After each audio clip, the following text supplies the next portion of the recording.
blog post, and it's really a blog. And I was like, ouch, that scares me. I was like, yes, that sounds so awesome. It's so fun. So now I have like pressure to actually like make the project happen. I just hate sharing my code sometimes, so I'm gonna have to like set myself up for success. Like, don't be too ambitious with my code, basically, so that it doesn't become nuts.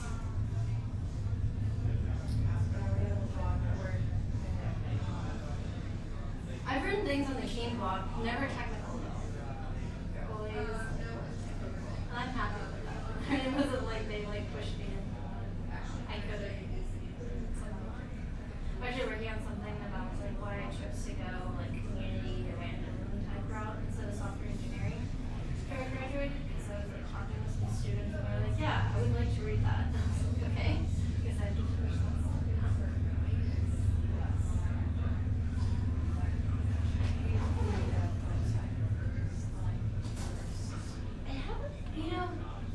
I kind of wonder, is it only another company? Sometimes I'm like, shouldn't they be building like more new features or something? And nothing's like new has come out on it. Like, besides them actually like increasing their fees. I know, software is easier to have different.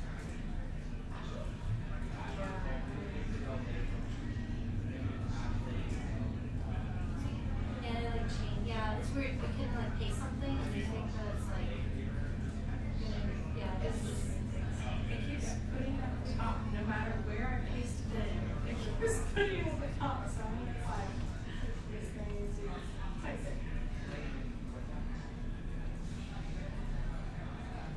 So, what do you all use? You use Slack for team communication and then stick that. Yeah, so Slack, smaller video chats we mostly use Google Hangout. Larger ones we use Zoom. So we have a company one every Monday, so we use Zoom for that because it's just more of us. It is too many for Hangouts. And it also makes it easier. They hook up like a mic in the office, 2 mics in the office that aren't actually projecting in the office. They're for to communicate to clearly have audio to us. So if anyone ever talks, they will get yelled at if they don't talk like by the remote people. They will be like, "Mike, please." And it's nice because nobody gets upset. Like, it's not seen as rude. That's just like, in order to be able to hear, they have to do this thing. That's great. We talked about the problems with working remote. We have one guy who's remote who feels like he's not included. Yeah, it sucks when you're the only one. No, it's fine. That's the rate. Yeah, and so it should be the factory. Oh wait, did they change? Oh, they did. We have to get Yeah, I forgot. access keys at the dock. I'm Jess. Taylor.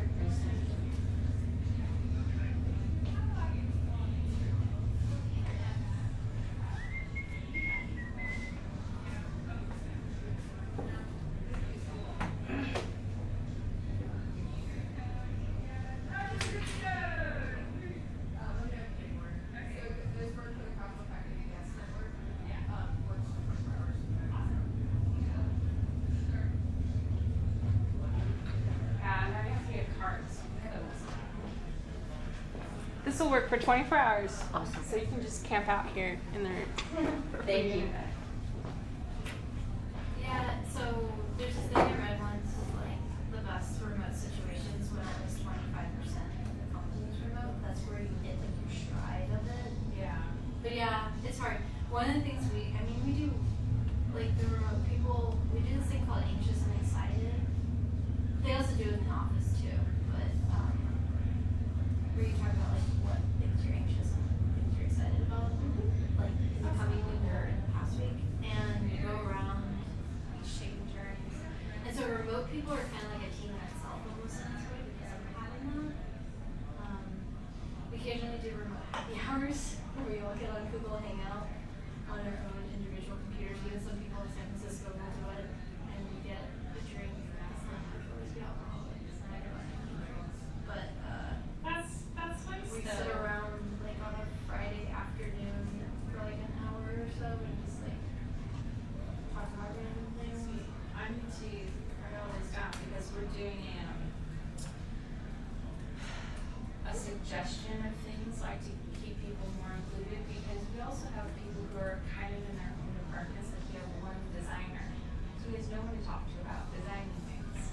And we have one office manager, and we have one sales guy, and the rest are engineers. The engineering team was very hectic. They're all like talking to each other. All the jokes are like engineering. Yeah. All the stuff is like science fiction nerd You stuff. know, it's even interesting within the remotes. Everybody's on the engineering team besides me and my teammate who are both on the community team, but we're both technical, so it's still like kind of okay, but occasionally we will be slightly like, they'll be talking about something very specific that they're working on, and we're like, we roughly know what they're talking about, because we Yeah. understand how team works, but like, we don't know the details because we're not actually on their team.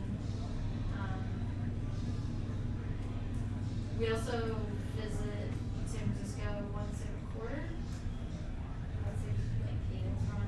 I don't think we've ever actually written about the things we do as remote. I was just thinking about that. Friday afternoon chat, remote happy hour, visit once every quarter. Once.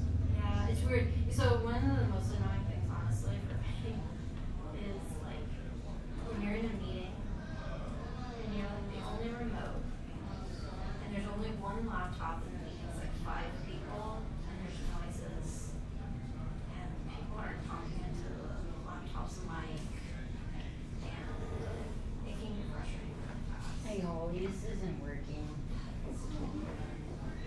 I'm still trying to connect to the capital factory guys. They're trying like all the combinations that I could think of.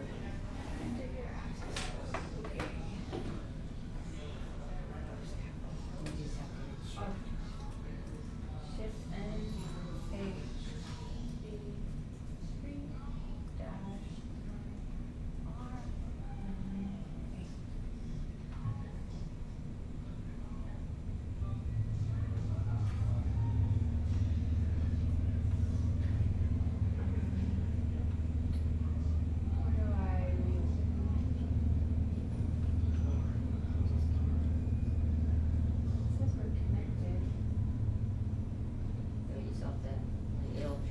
it'll prompt you to Okay, the volume. prompt you.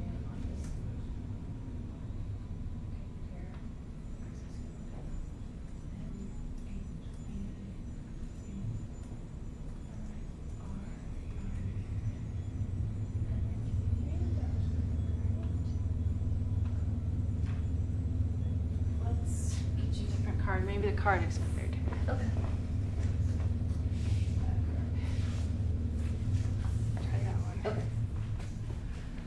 If not, then I'm gonna go tell them their cards are checking. Hey, there I am. I'm faint.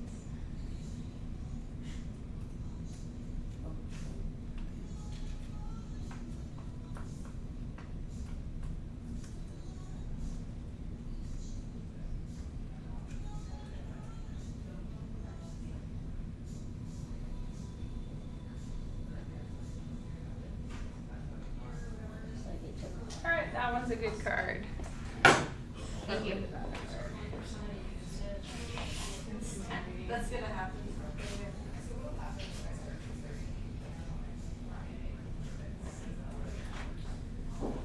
Yeah, so we do a quarterly happy hour, and he comes to talk about, he lives in College Station, so he's not far. And then we do once a month social, and sometimes he comes for that. So like some kind of activity. Yeah, we're going karaoke tomorrow. They have a quarterly theme, and so the last quarter's theme was don't go chasing waterfalls. They're trying to do agile like they used to do more like waterfall, and now they're becoming agile with last year. That's actually pretty clever in the name. So so every Friday we watch like a short clip of the Don't Go Chasing Waterfalls music video, and all these random TLC facts, you know, and trivia. So the idea was if we hit our goals, was to make every quarter has different goals. That quarter was to make 90% of our commitments for our stories or anecdotes or consultancy. So Yeah. we want to make our commitments to our clients. Well, we hit 94%. So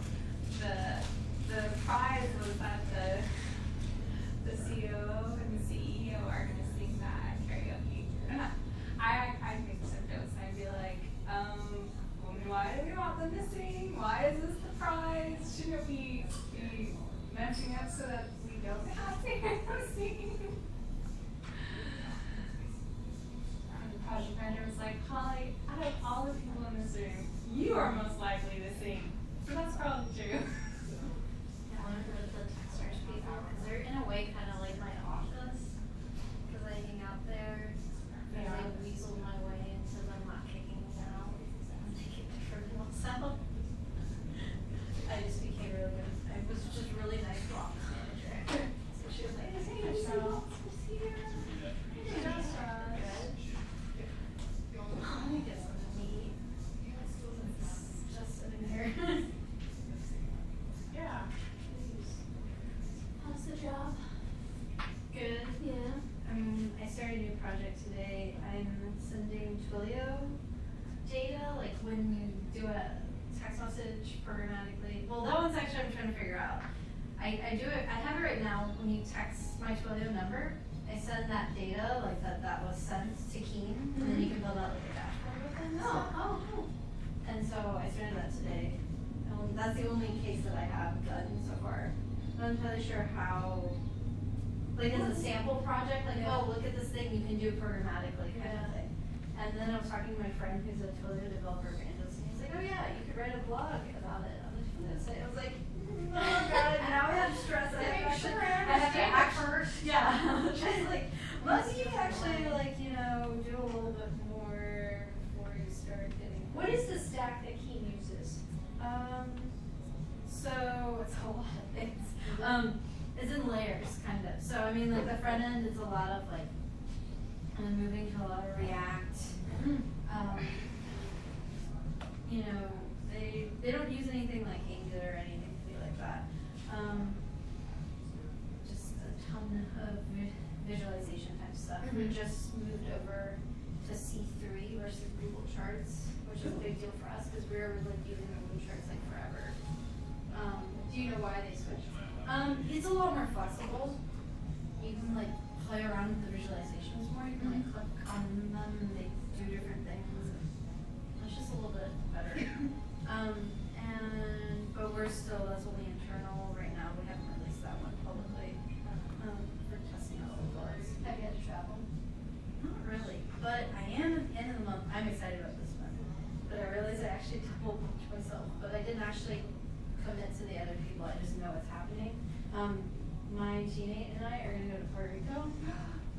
Because you went last year this time for this like tech summit thing.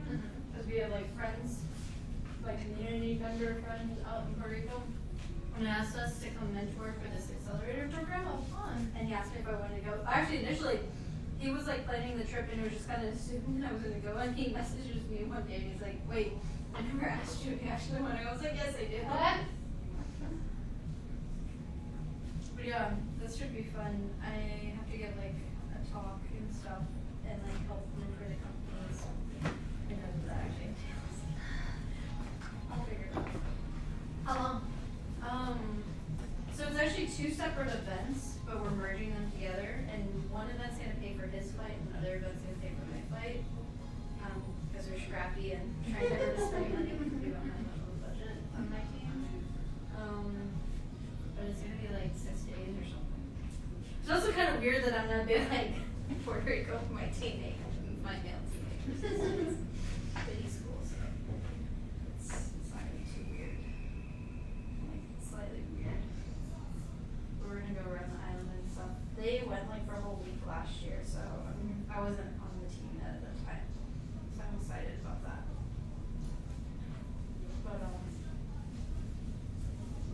yeah, I mean, I honestly went to San Francisco a couple weeks ago for a developer relations conference. I haven't really traveled though for like outside of San Francisco, and just to visit the office. And they expect you there, like once a quarter or anything, or? Quarterly. Although it used to be every like 8 weeks, but when they cut back on budgets and stuff, they went quarterly, which actually doesn't feel as long as I thought it would. I thought it would feel so like long compared to 8 weeks, but I don't know. I do Do you feel like going. necessary? Like, do you like going? Yeah, Yeah. I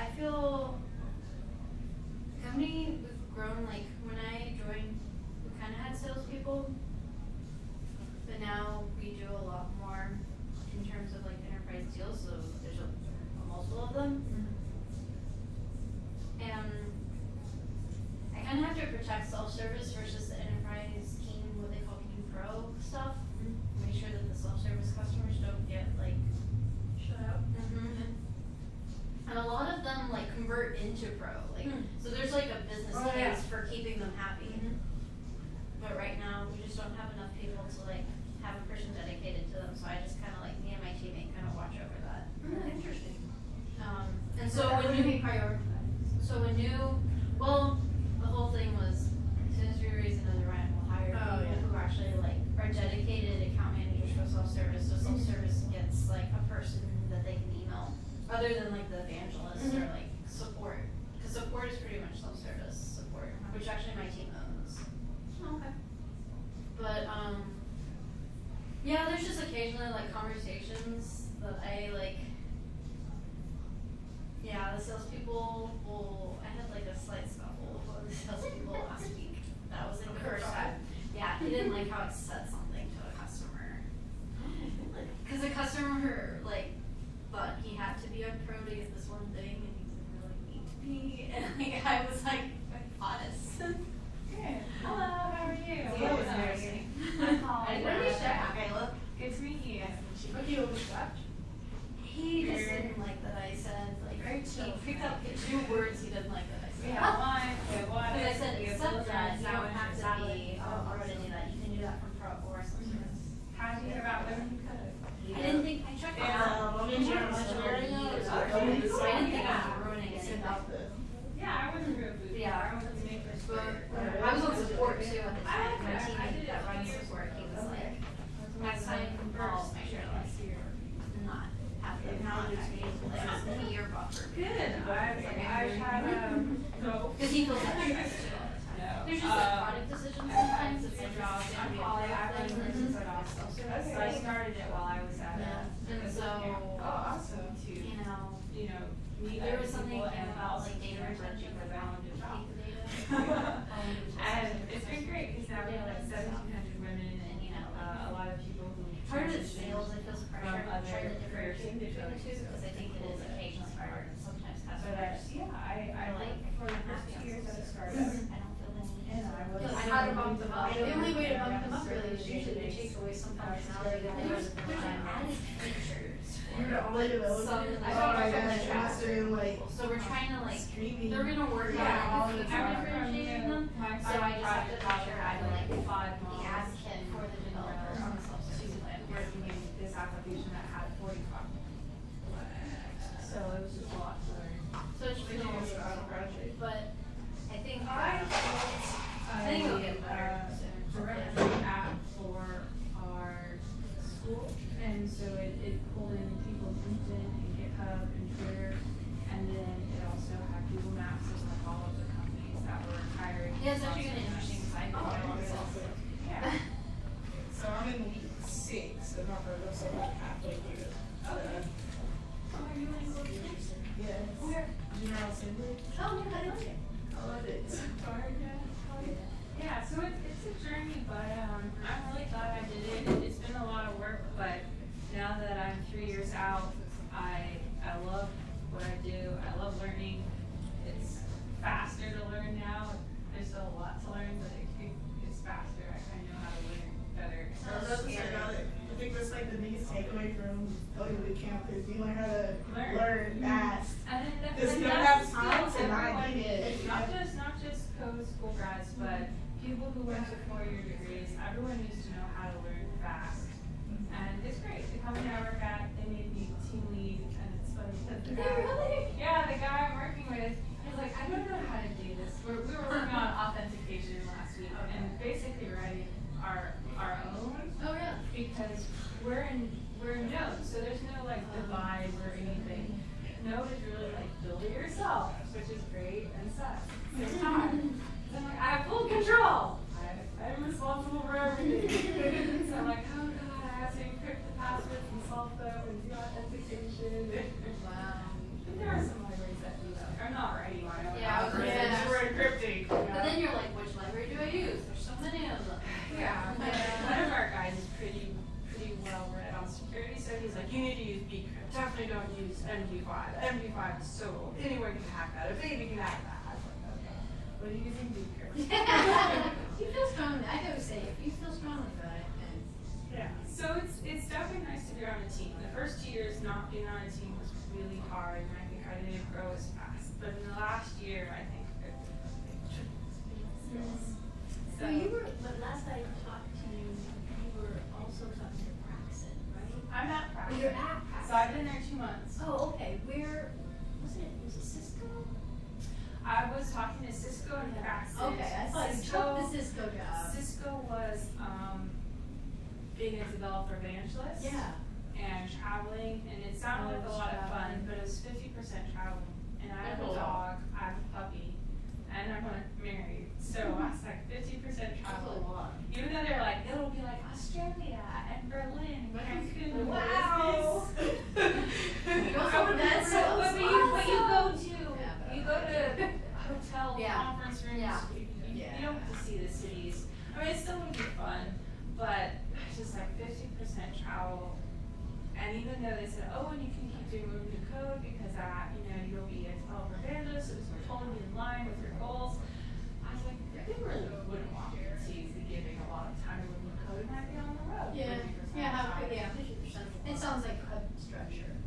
So they even when I turned them down, they said it wasn't because of travel, because maybe we could work with you. And I was like, I found this other opportunity that's really great, and it was so hard to make a decision. It was very hard because I wanted Cisco up until I met with the CEO of Praxis after they'd given me an offer. Oh, really? And I said, well, I'm considering another offer, and he said, can I meet with you and show you some of the projects that we do? And I said, sure, that's cool.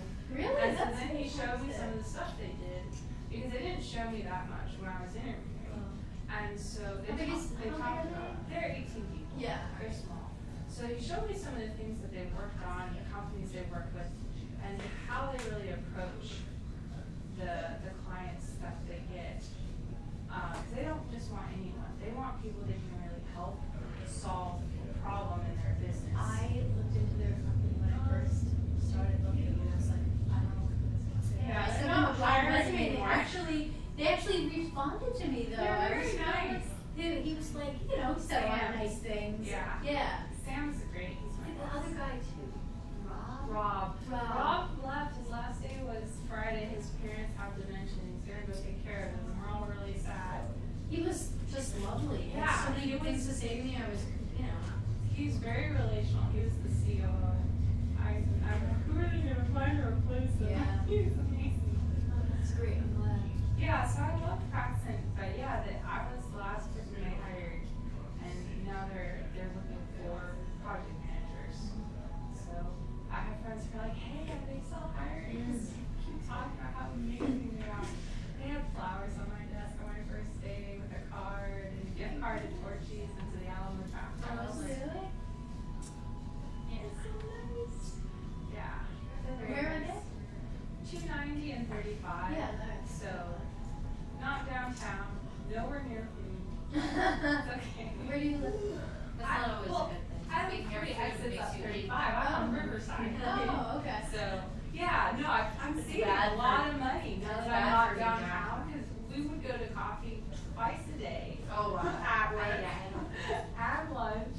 I was like, when do they ever work? I think they're working till like midnight, because they don't work when we're in the office. So they're like, let's go get coffee. Let's get an hour and a half lunch. Let's get more coffee. I get it at my desk, but I still buy things sometimes. Everyone Sometimes I go here home and eat eats at their desk and leaves at 5, and then they're done. Oh, that's And it's like, fantastic. nice. Because I'm like, we're done. We go home. We don't do more work. We go home. We're done. Yeah. So now I'm like, all right, I'll eat at lunch so I can get done at 5. I'm never Yeah. get done at 5. The company that sponsored Austin on Rails the other night has a cool product. It's called V-Infuse or Well-Infuse, I'm not sure. And it has to do with diabetic medication or something, some kind of medication thing, whatever, delivery system. And it sounds really interesting. I was like, oh, that's cool. They said they were hiring, so I'm going to go check out. And it said at the bottom, hours, pretty much all of the time. And I was like, oh, no. Okay, so there was Who are you appealing to with that? This is related to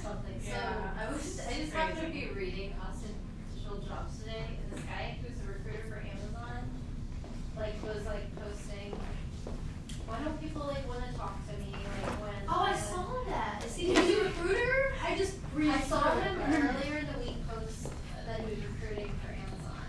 And so then he just, it was like watching a train wreck. Because he went on like, why didn't you talk to me? I'm giving you opportunities and all this stuff. And I was thinking, does he not know that Amazon has like a really bad reputation for like lots of hours? Like, he acts like totally like he doesn't have any idea what people's perception of what he's recruiting for. It was like, I don't know, it was kind of like, Well, did you see that? I guess the 5 of us can get started. No, I didn't. I feel like I'm like way by myself over yeah, here. I was just like, Yeah, join I our got little so circle closer. at the back. Yeah. So, I introduced myself to all of you, but most of you know who I am. So, I'm Holly Gibson. I run Women Who Code Austin. Taylor Barnett is one of my organizers here. She hosted and organized the Texas Hack Texas or Texas Hack or Texas. UT Hack. What was it called? Hack Texas for like the last 3 years at UT, and it was one of the largest or the largest college hackathon in the state. Yeah.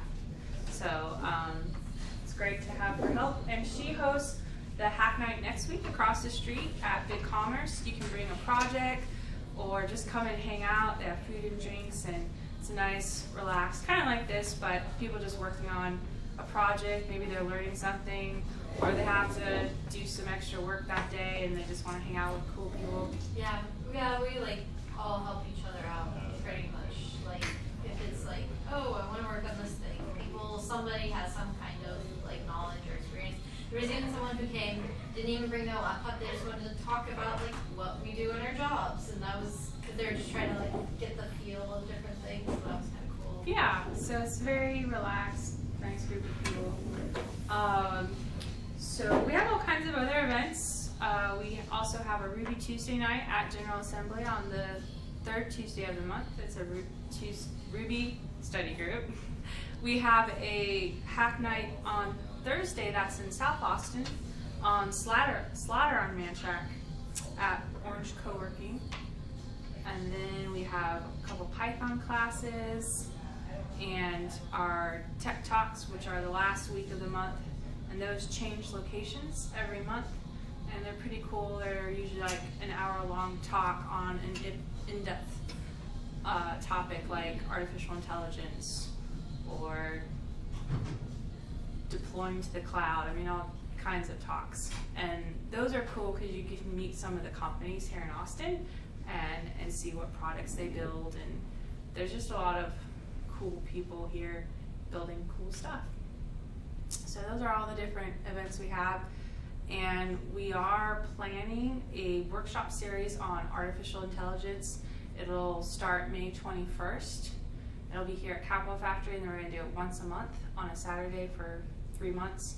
And so we have some local data scientists who have like PhDs and are inventors, and so it'll be really cool, some of the stuff that they've been doing. One guy, I think he's been building a wheelchair that takes measurements and data and is going to be helpful for people with disabilities. They did a documentary on it, and they're going to show it in Cannes, France this year, so that's pretty cool. So that's coming up. And tonight is Lightning Talks. There's me, and I think Jess. Jess.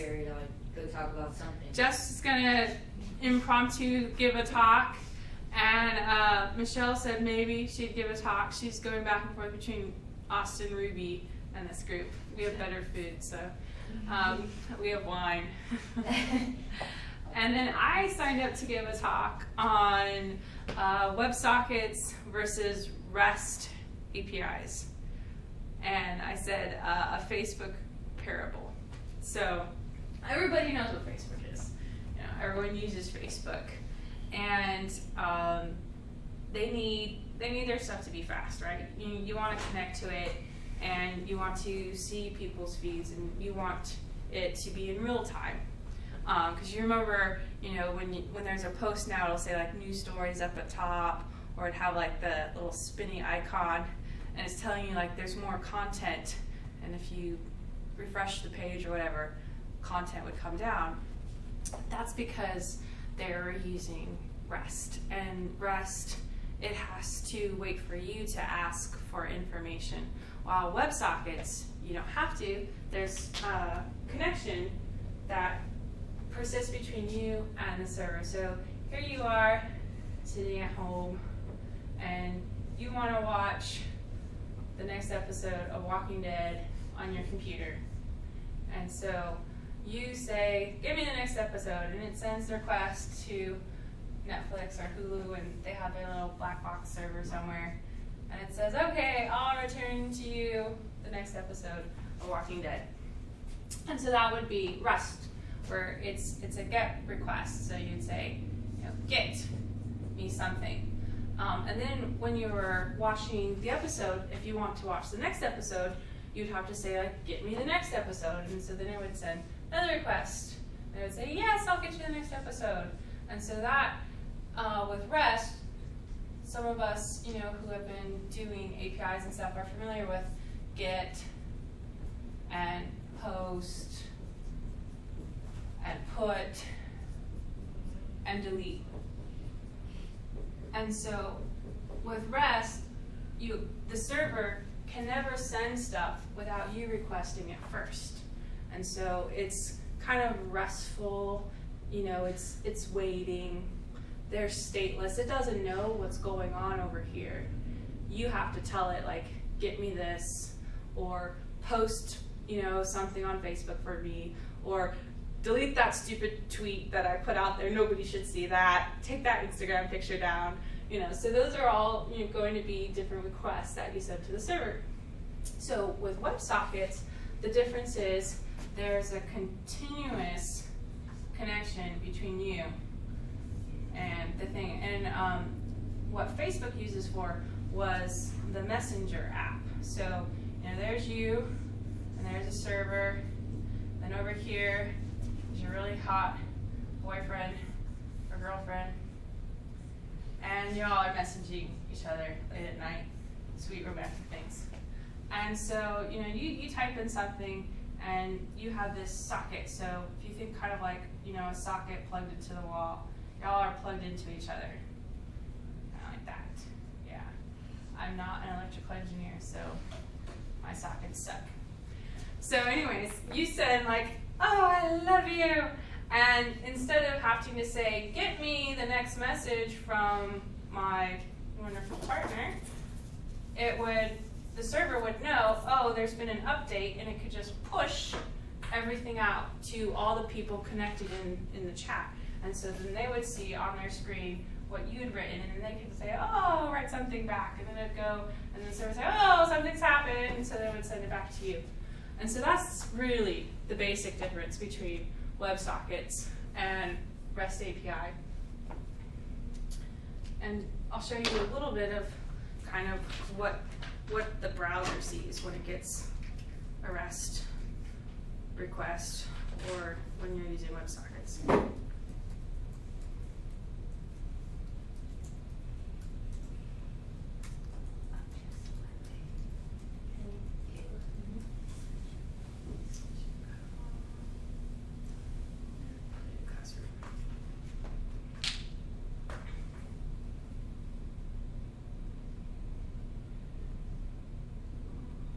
So with REST, you have hypertext transfer, HTTP hypertext text protocol. So it has to be in a certain format, when you send your request. So this is what the request from the client from the browser looks like. It's like, give me this, and where is it hosted? And then the server responds with a very specific thing. This is called the head. These are different fields in the head, and then it can send you back a web page or a JSON response or something. So this is what HTTP request looks like. And the reason people like WebSockets, it's a lot lighter. It's not as much information, so it's a little faster for the server to parse it and read it. But it does have more information from the client, from the browser. So you have to give it the key. So it's not just going to let anyone connect to the server. Like you have to say, I'm, a real person and this is me, and, you have to like authenticate so it knows who you are, just doesn't let random people in. And then, they're saying like this is a chat protocol, so this is for chat, and then this is what you get back from the server, so something a lot smaller. But basically, that's the only difference that the computer sees between REST and WebSockets. So, any questions?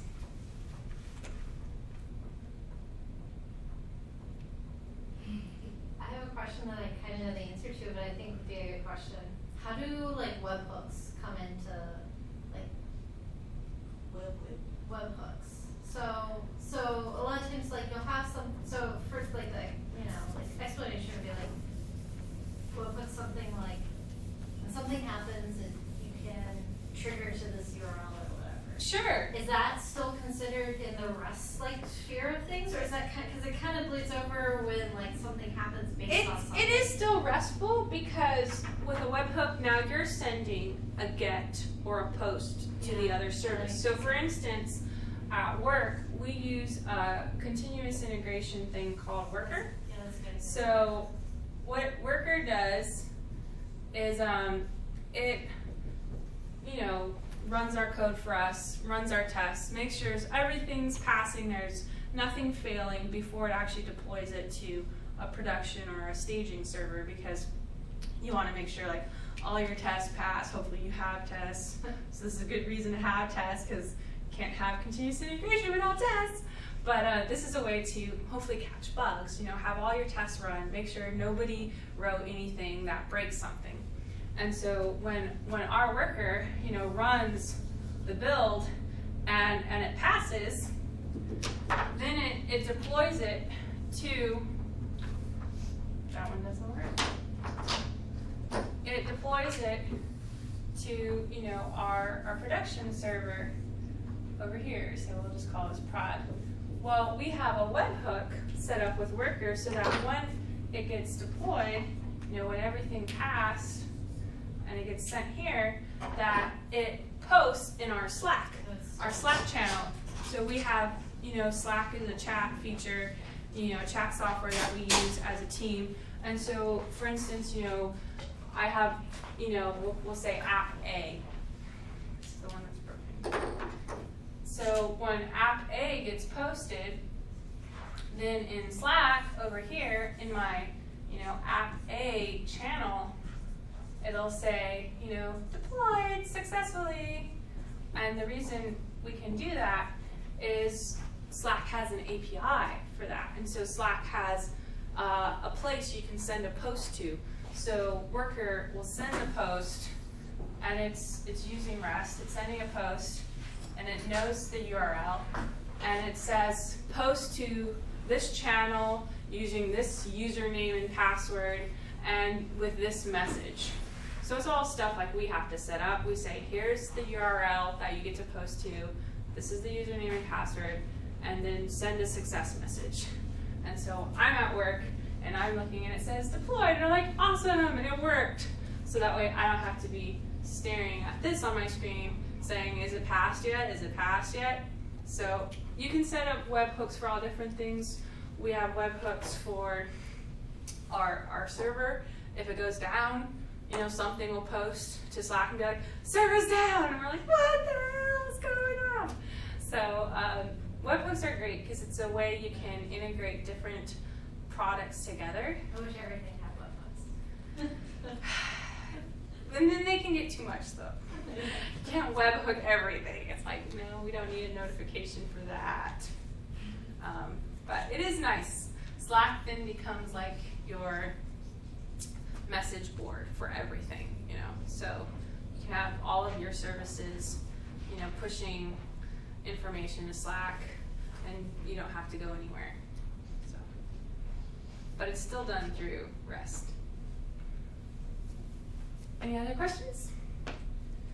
How do you describe a REST API? Because I've been trying to understand that and it's so complicated. Why is it so complicated? What happened? You missed the first half of my Oh, talk. okay, I never just mind. drew a West Very API. pretty picture. I'm sorry, I missed a really pretty picture. No, it's fine. need to I take was a picture. describing REST versus WebSockets. Oh, okay. Cool. Yeah, girl. I'm gonna get the sandwich situation under control. Any other questions? And you're using this? I can draw it again if y'all want a refresher. Sure. All right. So, I'll use a different example. You are sitting at home. This is for Sada. This is Sada, my co-director at Web Hey. Code. How's money? Sada is sitting at home with her cute little cat. She's laying down, and she's on the computer on Etsy shopping for a really nice dress So cute. because she loves dresses. And so she sees this dress she wants, and she says, "Buy me that dress." So it sends a post request to the Etsy server, which is probably in Amazon cloud somewhere, and says, "Here's my information.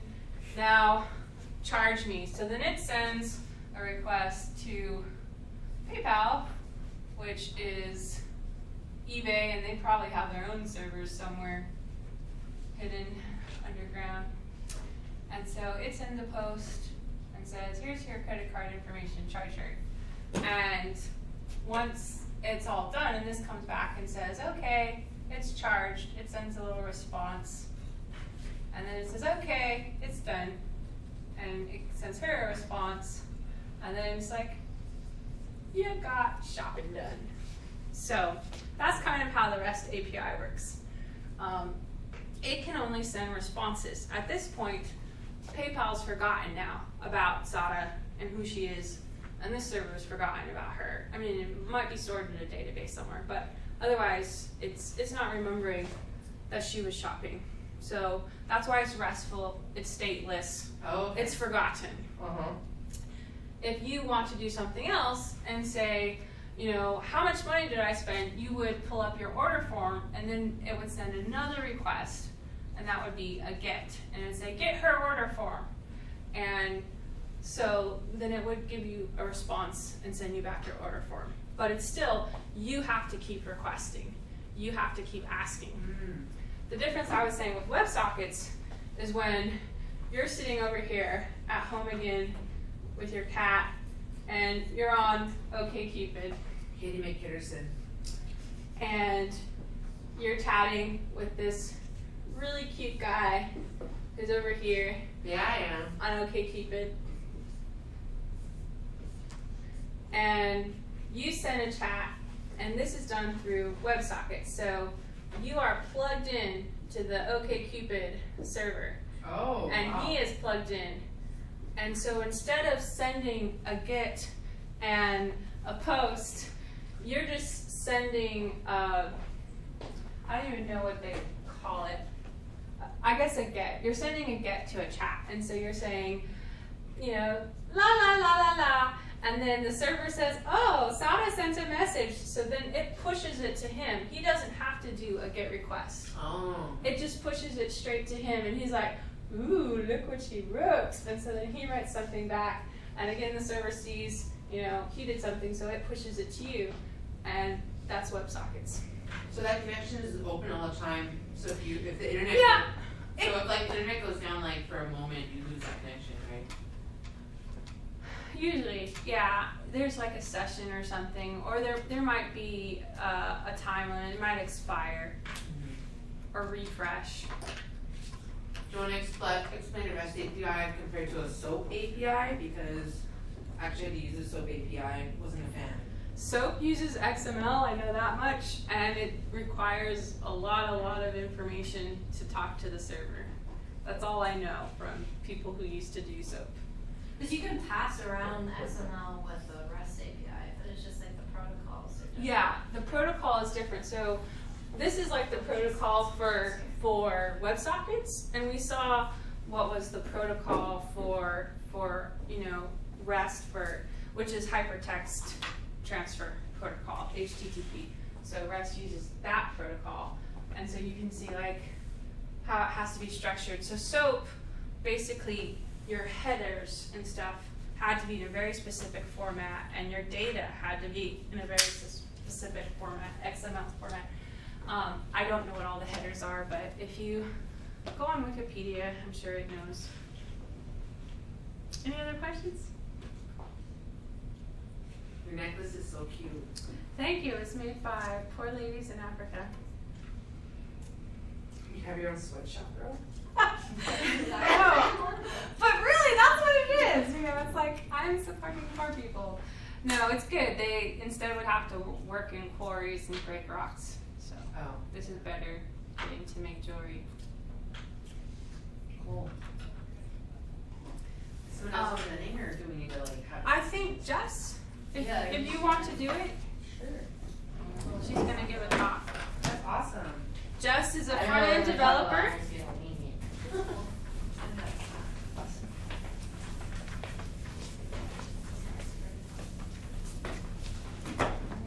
Do you need help hooking up? Probably have to use a cord. Do you have, what is your channel? Alright, perfect. This is HTML. Is that the primary computer you use? If you could get just a few pictures. Yes. Ma'am? Is that Yeah. the primary computer you use? No, this is just my baby, but I have this thing configured to where I can do all my development on my Chromebook if I want to. That's amazing. I have a MacBook that I use that's been issued. Yeah, I for- haven't seen like mini PCs or Chromebooks or anything since I've been here. So. Yeah, no, I've had this, I guess, about a year and a half, and I just take it everywhere just so lightweight. So again, my name is Jessica Burnett, and I've been in Austin about a year. I'm a front-end engineer for the state of Texas, and as Holly, there was only one person here when I got here, so I was like, I guess you need some people to talk.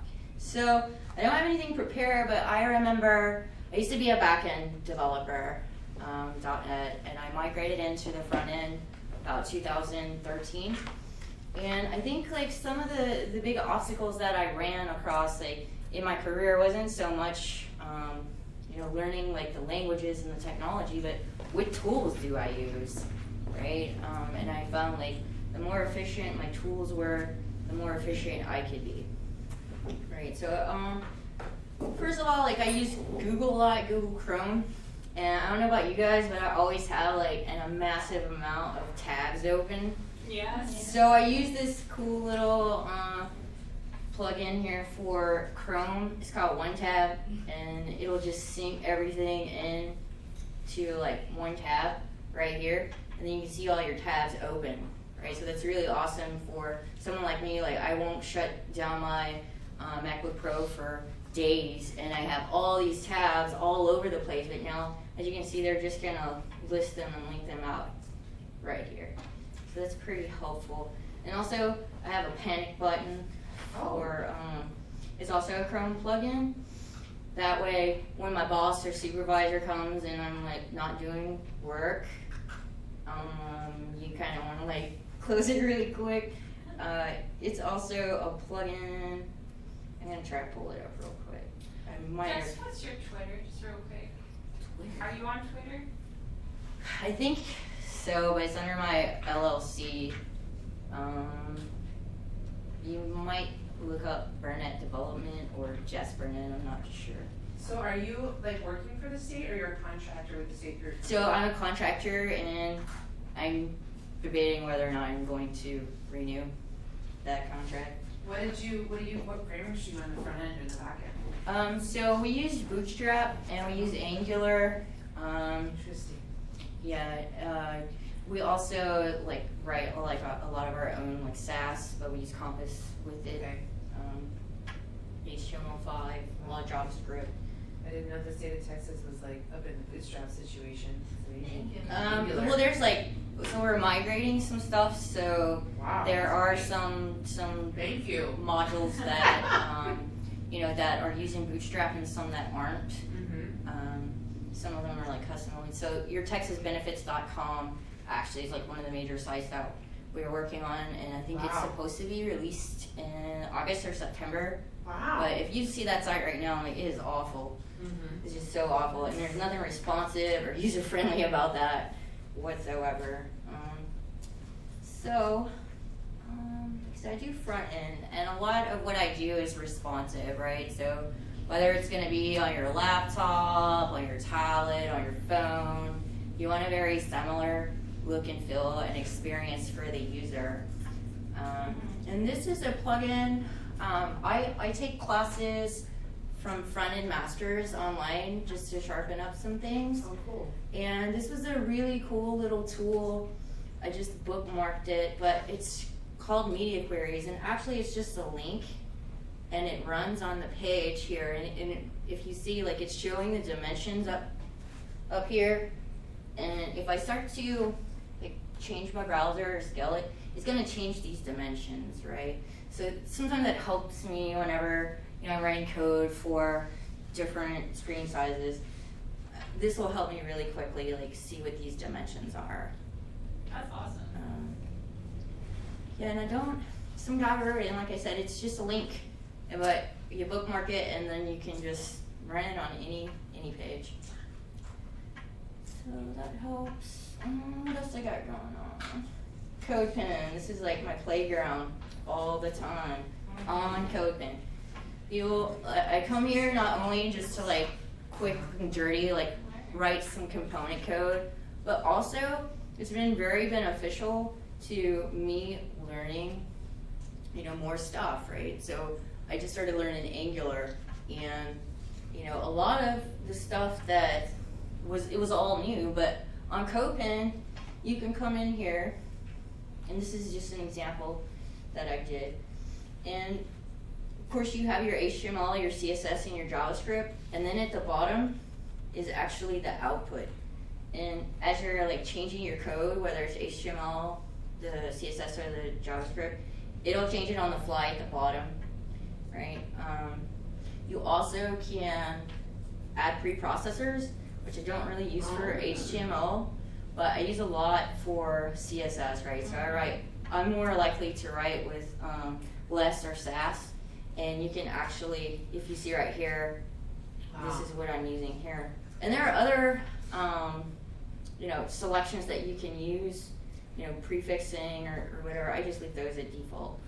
And if you could see down here, this is where I added in the external Bootstrap CSS, right? So it's just like calling externally, but it's right in the little settings, right? I don't have to put it like in the head of the code or anything. And same thing with the JavaScript. If you see, like, obviously I've attached Angular, jQuery, and Bootstrap just for this one example, right? Like I said, it's a fun way to learn for me personally. You can see everything all right here, or you can go to change view.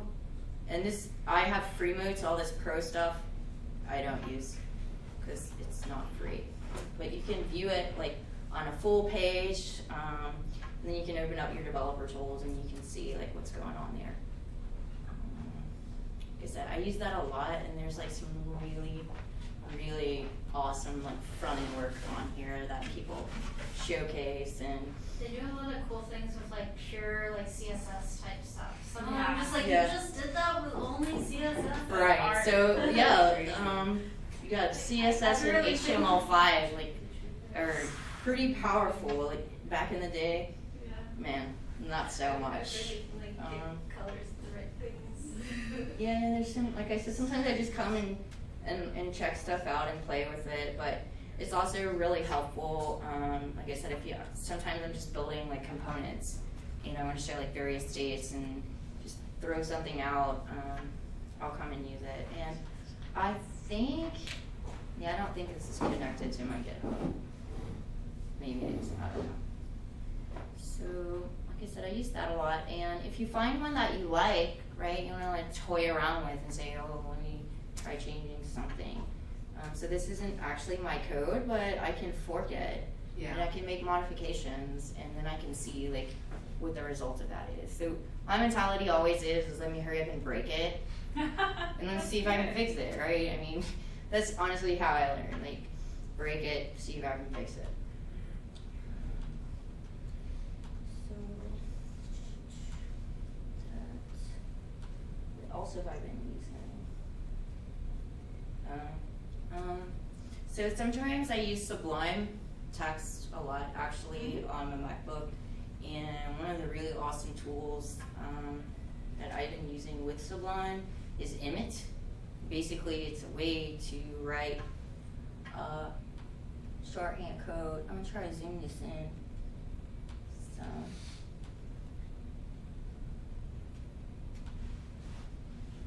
oh, too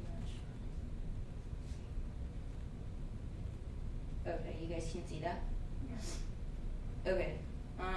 So if you're looking at the syntax here, is in like ID page, div.logo, add this, and if you see these syntaxes, it all means something, right? But what it's going to do is transform these, right? So if you notice up here where it has like the UL ID navigation greater than LI5, what this is doing is saying we're going to make 5 LI children in this down here, right? So it'll export it out in that way. It takes a little bit to kind of learn the syntax, but I personally write a lot of HTML5, and that's mainly what I use it for, is to just hurry up and crank out. You know, it's a really short key, and then basically you just hit enter, and it automatically will compile it and export it out for you. And I mainly just know like the basics of that for HTML because I don't really use it for anything else. But that's pretty handy if you need to hurry up and write some HTML. What else have I been using? So I use Pixlr too, which is like an online thing, and it's very like lightweight, and I just use it. Sometimes I have designers that are just like throwing me designs, and I'm trying to see like maybe what color value this is, or you know what size is supposed to be. And it's web based and it's real lightweight, and I just come and open up the file, and it's really simple. It's a lot like GIMP or Photoshop, you know, whatever you've been using. Can you go back to the last page? I'm gonna just take a picture. Image? You become subject to The so. Pixlr Oh. website. Oh, you want me to restart it? She asked me to take pictures. Yeah. This is for her LinkedIn, bro. Good. Okay. Here we go. It's just really pretty. Yeah. Yeah. Cool. So yeah, like I said, it's pretty lightweight, and sometimes, like if I need to, sometimes the designers don't have enough time to complete the designs by the time they're given to us, but I have a good baseline, right? But sometimes the client says, well, I don't want you to even start on this page until this has been approved. So sometimes I actually have to take these baseline designs and create a few things, primarily like, you know, different states and the values, etc. So, like I said, if you don't need to do anything too complex, it's pretty decent. But it's certainly not Adobe Illustrator by any means. And I think the last thing that I've been using on my Chromebook is Cloud9, which is just like a cloud-based IDE. It hooks up to your GitHub, right? So I've created workspaces here. So this is my Angular Store app that I started 2 months ago. And then I can open this up, and all my files and everything's gonna be here somewhere. Is that like a subscription-based cost? Or? So this was free. Like you can upgrade for different features, but I really don't like to pay for things, right? So I'm like, No, I'm gonna get that's the awesome. basic. I've thought about cloud IDs, but Mhm. I hadn't found a free one. Yeah, so I've been using this one for a few months, and I like it because it connects, like it integrates in with your GitHub. I use GitHub a lot, so it'll actually store these workspaces as a repo on your GitHub. That's awesome. Right, That's so, pretty cool. and they exist outside separately. This is taking a while, probably because they have a lot of files on this one. But it's called Cloud9. And okay, so there's the free version. And actually you have access, like all these down here are actually like repos that I didn't create in Cloud9, right? I created them a while back and just pushed them up to GitHub, but it sees them as well. So, you know, if I wanted to go ahead and clone and start editing a repo that I did a few years ago, it's here. Anyway, so back to this tab. Awesome, it did. Okay, so this is Cloud9 IDE, and like I said, it's pretty standard. You know, you can see your files and stuff here. And on the left, you can see like the file structure, the different files that I was working on, and then I think you can preview it here. I think this is what's wanting me to do. Yeah, so it'll load it here. You can pop that out too. Like you can, you know, kind of customize the IDE, kind of how you want it. I find it to be pretty easy just to run double panes like that, and then pop it out when I want to actually see like the result in its own page. And I think I've only really used it lately with like some Angular stuff. So I don't write like a lot of backend server side Python or PHP or anything like that. So I don't know how well, you know, it works with that. I'm curious on your thoughts. Why do you think that Angular has taken so well as an enterprise application? It's a good question. Unlike Ember, for example. Well, I've never touched Ember, so I'm not really sure. I just know for me personally, like the bi-directional like transfer of data is really fast, right? So like, I think like Facebook is using it for like the comments. So I think now like when you're scrolling down your feed, if you notice like all of a sudden it'll pop up that so-and-so just like that. Yeah. I believe that they're using Angular for that. I could be wrong. So I think it's more about speed and the way that the directives or like basically take HTML5 or what HTML could have been had we foreseen where technology was going, Yeah. and build upon that, right? Interesting. But like I said, this is my first project using Angular, so. How are you learning Angular? So I had a really hard time with it at first. So I was going to W3 schools where I went to teach myself a lot of other languages, and I was just like, man, what? And one day I was on Facebook, and there's a group of people called Front End Masters, and I actually like bought a subscription. I think it was like $30 a month, and I took that class.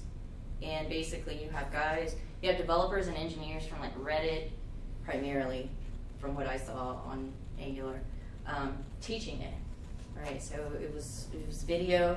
It was very, you know, just cut and dry. Like, this is what we do. These are the tools that we use.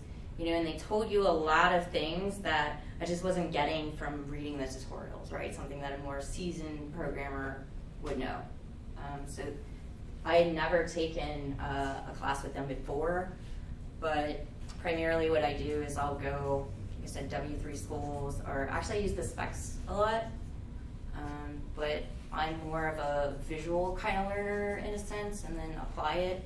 So I guess you just kind of have to find what works for you. And I found like CodePen, like having that space to like fork someone else's project and try to read it, right? Try to write some code and try to see what that output was.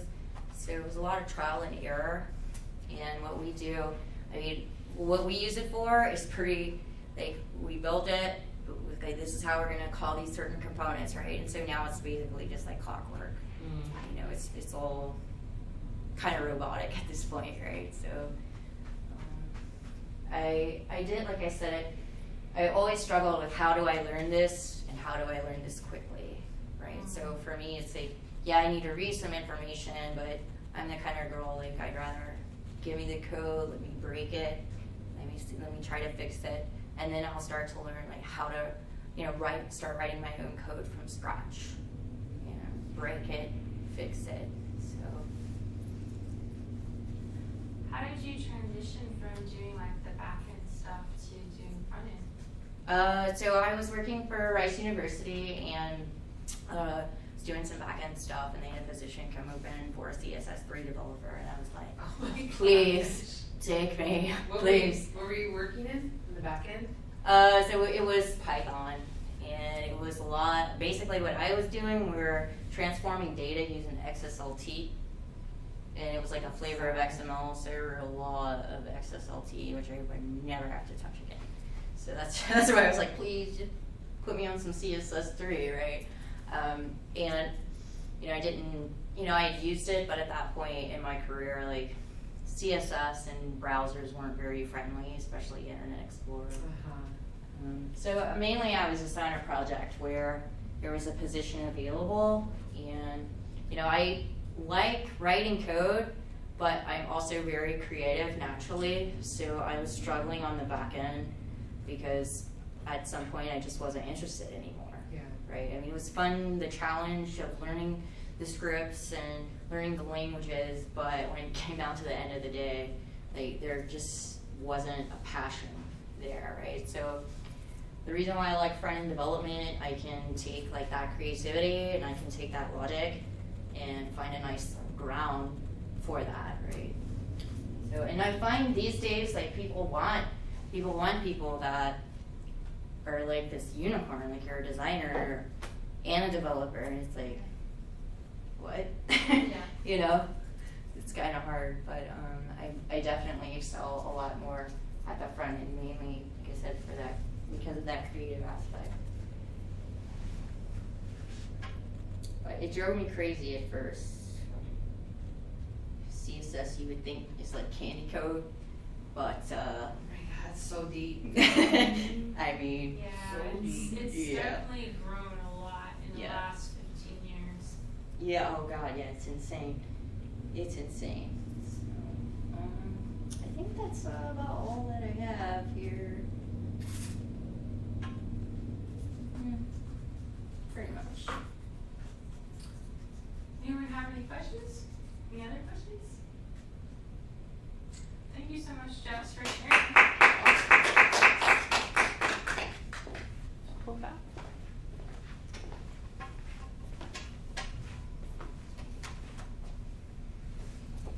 Well, that's really the meeting because there's only us two. But if anyone has any questions, I know that you're in a boot camp and all of us are in the programming field. So maybe if you have any questions you want to ask us, we'd be happy to answer anything. No pressure. Yeah, seriously. Just don't ask me like my deepest, darkest secret. I like wine. No, let's just talk about it on and on. So, is anybody other than you like just like front end, or are you on full stack or back end?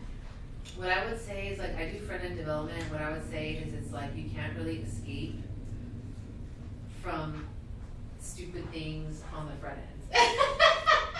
You're still gonna have to understand API stuff. You're still gonna understand like object-oriented programming. You're still gonna have to understand what's going on in the back end in some way to be able to be good at your job.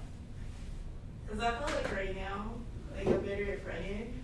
I mean, I only have like 3 weeks, I still have like 6 more weeks, so maybe I'll get better. But like, I kinda, sorta understand back end, but front end seems to make more sense. You know? Yeah, I know. So I'm Me too. kinda like, Until you get elbows deep into CSS, girl, I'm just saying it won't make any sense. Have you taken a look at the Chrome Dev Tools yet? Once you see like all of the like, some of it's grayed out, and some of it's crossed out, and some of it's unchecked, and some of it's unchecked and grayed and crossed out. All of a sudden, that might be a cool presentation if you want to give it, or I could, and you could collaborate with me. Like, I just learned what all that stuff means in the Dev Tools. I mean, I do, like, I guess mine is, like, I'm mostly back-end, but because of the style of the projects that I work on, I have to do part of the front ends. So, like, when I'm doing most of my projects it's like from scratch, so I luckily don't have to like get overwhelmed by the CSS because like I'm just gonna like style it almost completely myself. Oh, that's If good. I had to get deep with it, like it would scare me too much. But Well, no, that's- I would eventually get the hang of it. But like going into an existing Yeah. system, That's like what's an hard. existing large application, and needing to fix some kind of front end bug. For me, I just am more attracted to that being on the back end. Yeah. That's just like how I think. I think front end and back end are becoming very similar because front end now is having models and components and classes and stuff like in Angular and Ember. More hierarchical. Yeah, and the back end always had, you know, in object oriented always had classes and things like that. But I think at their root, you know, it's different because the back end is going to have like all of the logic for dealing with stuff. So let's say, you know, we have a user and it's going to have logic for, you know, saving their information to the database. And so the back end is going to talk to like, you know, the database. And then the front end is going to, you know, deal with how do you present the user information and make it look really pretty, you know, in the browser. So usually with websites, I like to use an example of a fast food restaurant. And I say, you know, when you pull up to the McDonald's windows and you put in your order, that's like putting it in, you know, the front end, you know, the browser. That's your view. And you say, you know, give me my order. And they're like, all right, so they send your request back to, you know, the kitchen. And that's where like the model is, because they're going to assemble all the ingredients. You know, they're going to make you a nice burger, you know, with some lettuce and a tomato, you know. Nice burger at McDonald's. All right. We don't have to use McDonald's. What's a drive-thru that you can buy a nice burger at? P. Terry's. Okay, so it's P. Terry's. You pull up to P. Terry's and you say, give me my order. And so they say, all right. So they send the request back. And in some websites, there's a thing called, you know, the controller. And so the controller is just going to say, like, where does this go? And give me some requests. So the controller, you know, would get the order and say, oh, you know, she wants a hamburger. I'm going to send this to the person who makes hamburgers. You know, so this would be like the hamburger model. And then the hamburger goes, oh, I need to get in the database, the fridge, and I need to pull out, you know, some lettuce and some tomato and stuff. And I need to assemble it. And then I'm going to hand it back to the controller. And the controller goes, okay, and sends it back to the view. And then the view serves it to you, and you get to eat a nice hamburger. So the code that goes into all of that is different.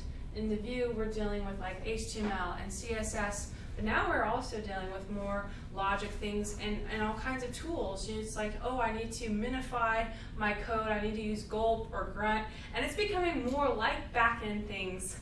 And back-end people are required now to do like more front-end things, so a lot of companies are saying full stack, everyone needs to do full stack. So it's much harder to find jobs now where you're not going to do some of both. But basically, all coding is using logic and algorithms. You know, step one, code does this. Step two, code does that. Code returns something. Yeah.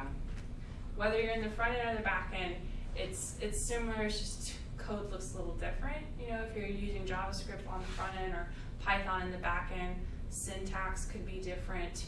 But you're doing stuff now in the front end that you'd be doing on the back end. You know, you're doing loops and, you know, requests and different things with JavaScript now that you couldn't have done 12 years ago. So I think a lot of it is starting to kind of mesh together, and the edges between the two are bleeding. So I thought I would be a front-end developer when I went to code school because I studied graphic design, and I used to build websites in Dreamweaver where you didn't do a lot of coding. You just drag, like, give me a table, now give me a database connection. You know, you just drag things from your sidebar and just drop it on the page, and like wrote the code for you. It's really, really awful code, but it ran. And so when I went through the code school, I realized I really love logic. I like thinking algorithmically, you know, okay, the code is going to do this and it needs to go here, and I like thinking about architecture. And so I went into doing like more back-end stuff, but everywhere I've gone, they've always been like, we need some front-end stuff, you know, we need a this and a that. And so knowing CSS and all that other things isn't going to hurt you, you know, anywhere you go. And if you're going to be on the front end, knowing kind of what the back-end people do, like how do you build an API, what's a REST API, that might be a question people ask you, even if you're interviewing for a front-end position. They might ask, like, build me a web service. Yeah, what? That's just API endpoint that you can get and post and put to. So I would say just be open-minded when you go to your first job and just learn as much as you can. And then in the first job, you might find yourself moving towards one or the other. Yeah. And I think that, like, at least, I don't know if anyone else has had this, but I feel like sometimes people think that, like, front-end stuff is easier or whatever. But now, especially with responsive design and, like, flex boxes. And Angular and centering Ember, things. I think, can be more confusing. Angular, well, I used to work somewhere that it was like Angular with the Python backend, and I loved the days that I needed to do something on the backend because some of the Angular was just it was a mess. It was bad, like done by like a contractor, and we had taken it over. And it was just, it's yeah. terrible. Yeah. So I haven't gone back to Angular. Now you're making me kind of want to look back at Angular and like a fresh slate. Some of the apps I worked on, the front end definitely has been more complicated than the back end. The back end, you know, there's like 20 API endpoints and classes and different things, but it's all really organized. And then in Angular, it's like, where the heck is the code? What CSS file is this code coming from? Where is the JavaScript? Where is everything? There just seems to be so many more files, so much more stuff to dig through. Good thing text editors have find. Right. I think we have Angular next week. I want to say, yeah. Good luck. Thank you. Feel it. Yeah. Get it. You'll learn it. It'll come. Well, ladies, we still have more wine and food, and we can all chat, but you're also welcome to go if you want to go. Do you ride home tonight, or what's your deal? You certainly don't You gotta get share your jokes. discouraged, because I even for like things that I would say that I'm advanced at, right? I still come across like problems that I don't know how to solve, right? Yeah. So a big part of what I do is solving problems, but how do you solve the problems? Like where do I go to Yeah. to look that up, right? So Yeah. whether it obviously Google, Stack Overflow, like a beast, you know. I try to go to specs. I try to stay away from people's personal content or their personal, like, let me teach you how. I try to, stick with documentation, not go off on some tangent on some guy's site where he's talking about this or that. I go to Specs and I get bourbon, and that helps me code. I was gonna say, you found good documentation? Well, specs. Specs is a liquor store here in Austin. I was trying to say it was a website. I was like, I've never heard of this one before. It's a liquor store. If I trust the tutorials, that's just like people walking me through. What I do a lot of times is like I'll follow their tutorial and then I'll go in and kind of like what you're saying, like I'll break it and like add in extra lines of code, see responses from things that they didn't print the responses for, Right, like yeah. print lines all over the place. Because a lot of times I'll do like that kind of stuff and like actually try to understand more of what they're doing. I'll do 3 or 4 tutorials and then pick the parts I like the best out of all. That's What I have a hard time with still is like, I do a lot of contracting, and so obviously like people want to hire me when they're already behind, but it's like instant debt march, right? It sucks. It's like, it's a really hard thing. How do you set up a tone or a pace or like, hey, Yeah.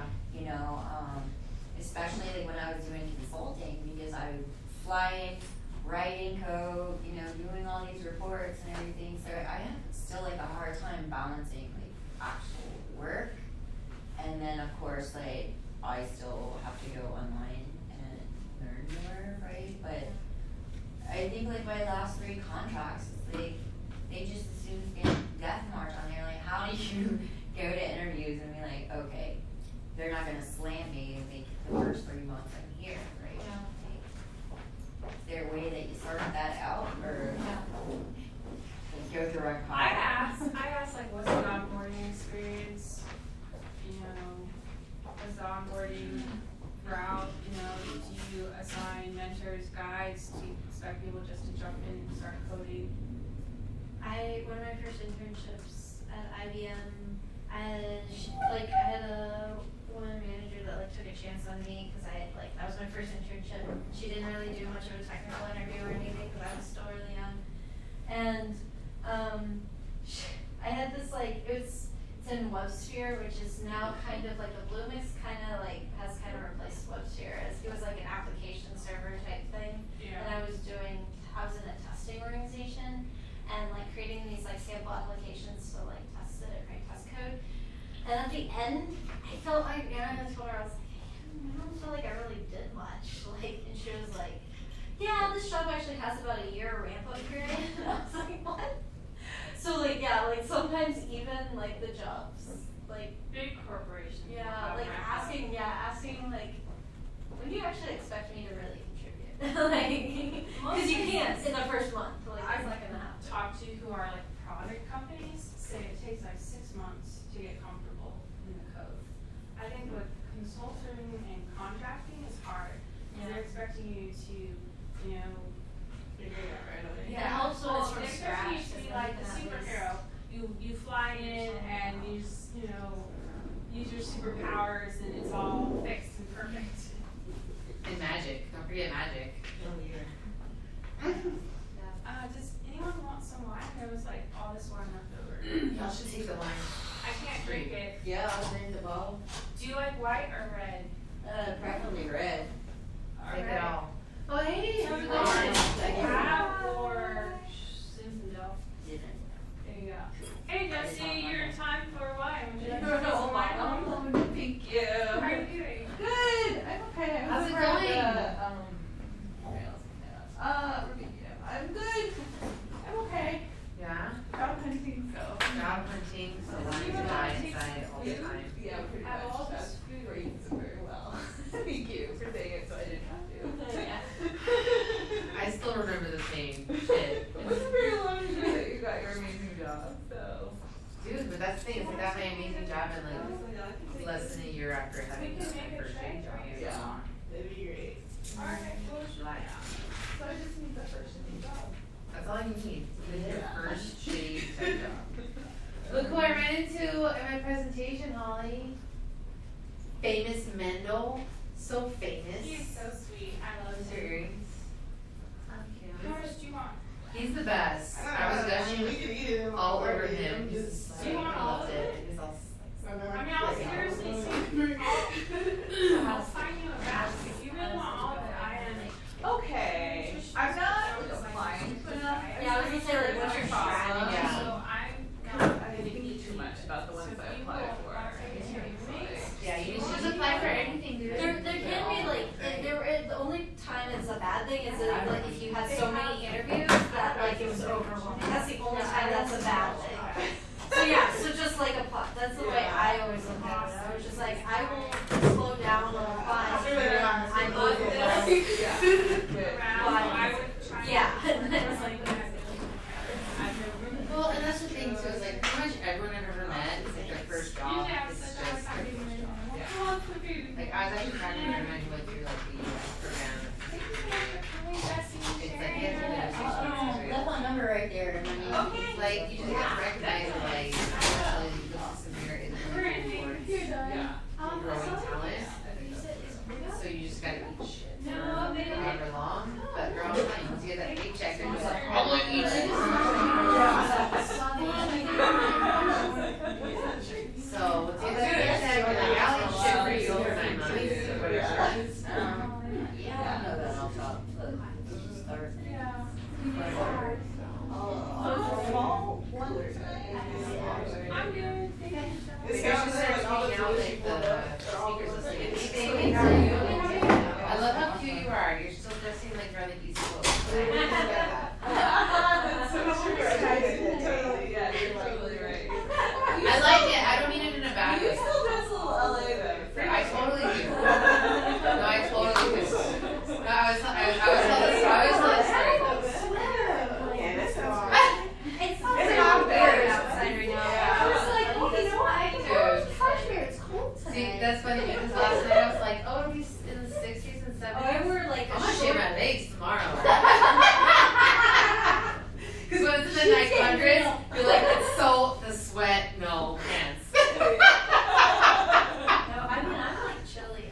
like we're around it, like it's just so cold.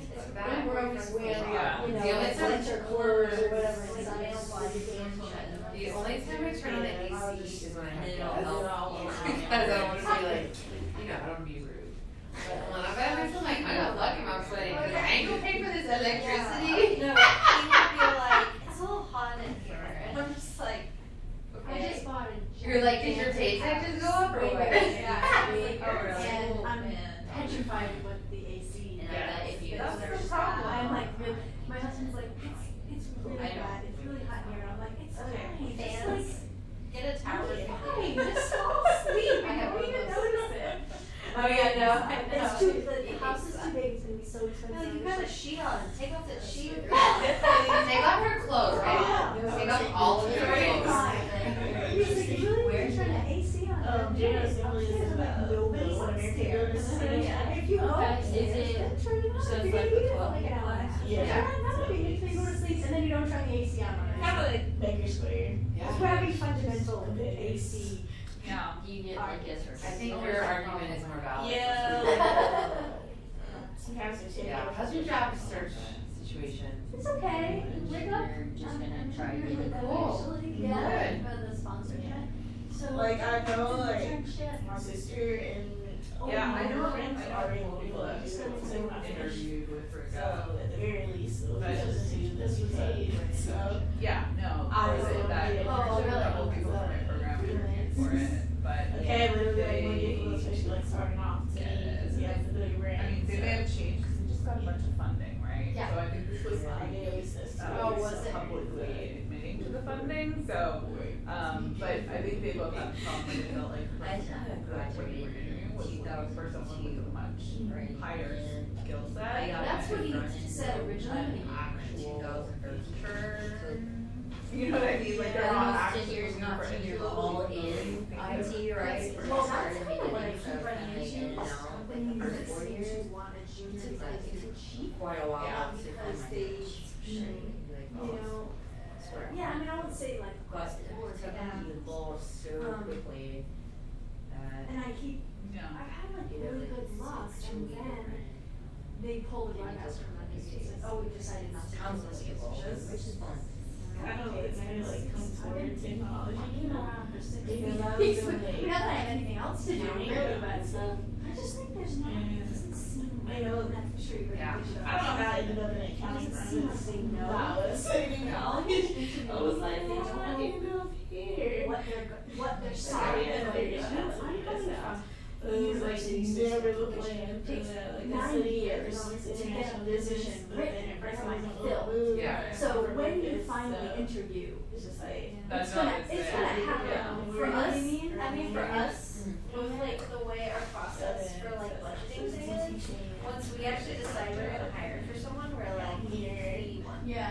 so it's Wake like, Up has been like that. They've been fine, but where I would be I interviewed in July, you're supposed to be here, or and you know, also where I was was here, and 2 people moving leave to at the same time. Phoenix, One was a it's contractor and one kind was of a senior exciting and person. kind of scary at the same time. You know, they wanted to fill this. It was like, so when are you coming Great. home? It was, Maybe it should have, maybe never. And I asked the question. Maybe I'm just coming home to pay for my house. If you Maybe don't have I'm that coming senior home to position, stay, yeah, I is don't that know. That's a good question. because it's a startup, there's only 11 people, you know, and, you know, I'm 50% productivity, 50% learning. Austin is super A cool. little bit more of the A lot learning, different you know, from Memphis. so, Oh, yeah, it is. you know, if you're expecting like Totally a higher not level of even the productivity, same then playing field. you know, you're looking at the wrong person. Yeah. Also, you're looking at somebody who's a mentor. Where's that? If anyone parked downstairs, Kate is gonna be, giving you out validation. So, and they turned out that at least they didn't make me wait, that the next day they told me, yeah, we jumped. You made a real life. Yeah, after the 5-hour interview, I had a babysitter. Like, I normally stay after, So, you know, That's annoying. it's kind of like. after class, like, I normally stay on Tuesday, Wednesday, Thursday. My They always, What? Thursdays I always take the train, I mean, Uber home. 'Cause the Yeah. train stops at 6:30. I'm just not used to this, this is just completely foreign from Yeah. my. It's been like, so we have a organization that we tried to hire for like 3 months for it.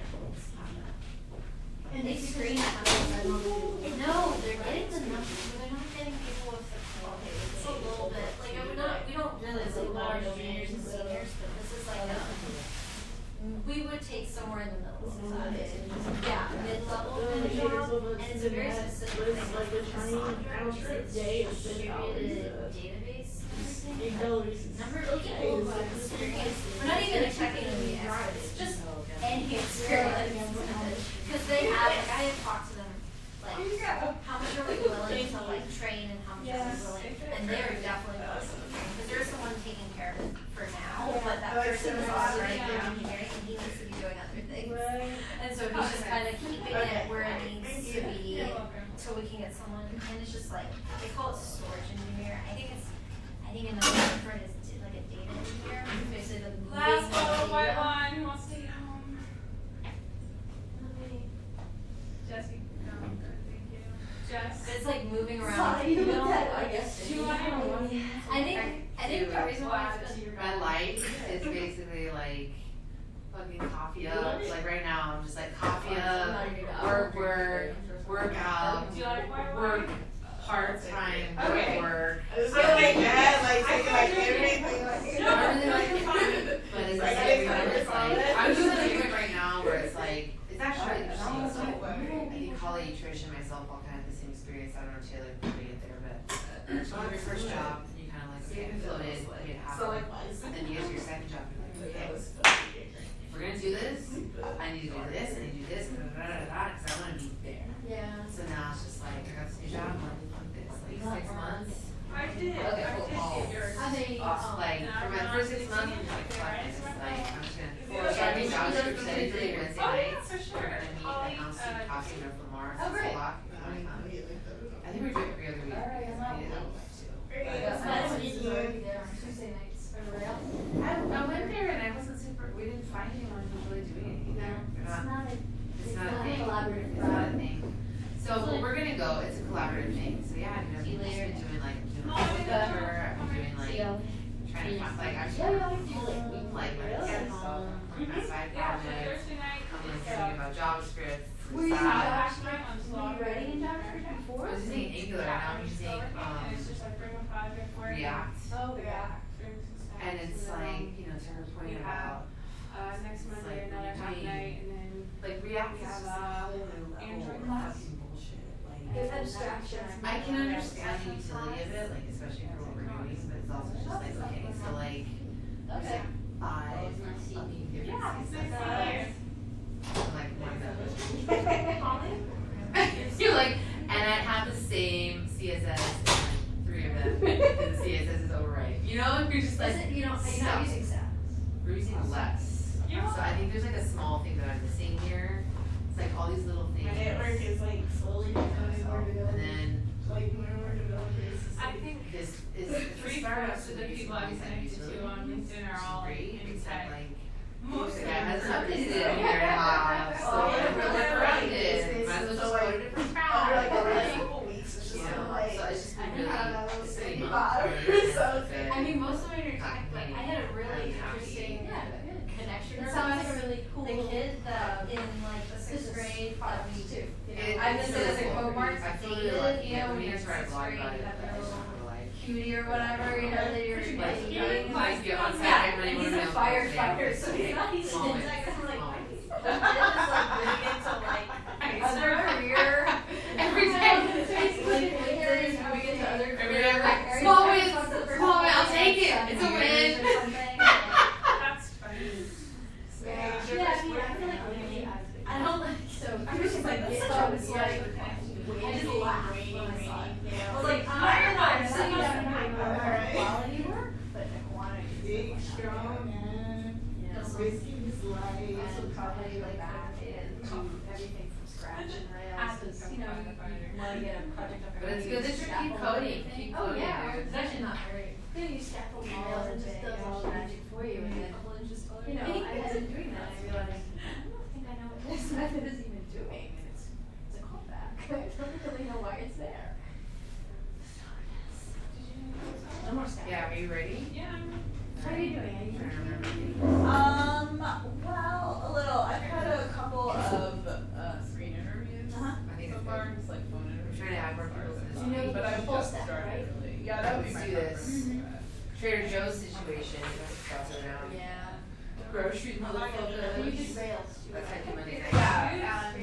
Like, There comes back. There's kilos. So, I mean, the reason behind that is that you maybe don't get as far. Yeah, that's a lot of shit about. These have arch support, and I'm so not used to it. My feet Well, hurt from the support. Oh, I love that. I'm pretty sure that's general image stress, right? version of I think, site learning.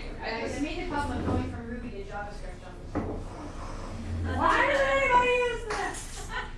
It's just a while. But I mean, if you have to do front end stuff, like you have to I learn know, JavaScript. but So that's just why like, you use it on the really, back end now it's too, just- because it's once just, Give there's yourself like 5 a year. languages. Next year, you'll be like, oh, all languages look the same. No, honestly though, all the computer science teachers I know now, the ones that are graduating and stuff, they still complain about JavaScript, even though most of them write it full time. Like they're just as frustrated as One of anyone my else. coworkers was Oh, like, this is the that framework we deserve. I said, why? Why do we deserve Yeah, that? what do we deserve? What did I do with my That's how time? I feel. Fix all the stuff before I get I don't think we've met, have we? No, this